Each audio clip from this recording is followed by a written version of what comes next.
তো দর্শক, আজকে আপনাদের সামনে একটা অন্ধ লোককে নিয়ে আসছি। এটা আমাদের এলাকারই একটা অন্ধ লোক, মোতালেব ভাই। এর সবাই চেনে আমাদের এলাকার। আচ্ছা মোতালেব ভাই, তুমি কত বছর বয়সে অন্ধ হয়েছে একটু জোরে কেউ, যাতে দর্শকরা সবাই শুনতে পারে। ভাইয়া আমি অন্ধ হয়েছি 3 বছর সময়। আমার বয়স যে সময় 3 বছর, ওই সময় 3 বছর বয়সের সময় অন্ধ হয়েছো? জি। আচ্ছা, তারপর তোমার কি চিকিৎসা করানো হয় নাই? না ভাইয়া, আমার বাপ মা চিকিৎসা করাইতে পারে নাই।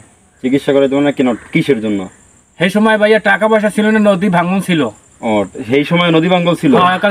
নদী ভাঙন ছিল। আচ্ছা, এখন তোমার কি চলতে ফিরতে বলে অনেক অসুবিধা শুনতাছি? অনেক জীবন লাই আমার দায় ভাই, আমার কোনো জীবন চলে না। তোমার বাবা মার কি এখন তোমার খাওয়াইতে পারে? মানে তারা কি অনেক বুড়া হয়ে গেছে নাকি এখনো মানে কাজ করে খাইতে পারে? না, আমার বাবা মা এখন খুব বৃদ্ধ হয়ে গেছে, তারাই খাইতে উঠতে বইতে কষ্ট হয়, আর চলতে অনেক সমস্যা দায়ী হয়ে গেছে।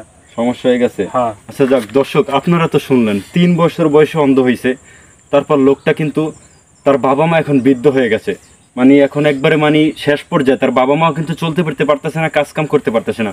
আপনাদের কাছে 2টা হাত জোর করে অনুরোধ চাইতেছি, মোতালেব ভাই তুমি একটু সবার কাছে অনুরোধ জানাও যে আমার ভিডিওগুলো একটু শেয়ার করে আপনারা আমার একটু সাহায্য করেন, যাতে এই অনলাইন থেকে কিছু টাকা ইনকাম করে আমিও খেতে পারি। তাহলে তোমার ভিডিওটা সব সময় এখানে ছাড়া হবে, এবং কি সবাই যদি ভালোবাসে তোমার ভিডিও শেয়ারও করতে পারে। আমাদের আদর্শনগরের যত মানুষ আছেন আপনারা সবাই একটু ভিডিওটা শেয়ার করবেন। তারপর অন্য ইউনিয়ন এবং বাংলাদেশের জেলার সব মানুষ দেখবেন অটোমেটিক এই ভিডিওটা শেয়ার করবে, কারণ খুবই অসহায় একটা মানুষ।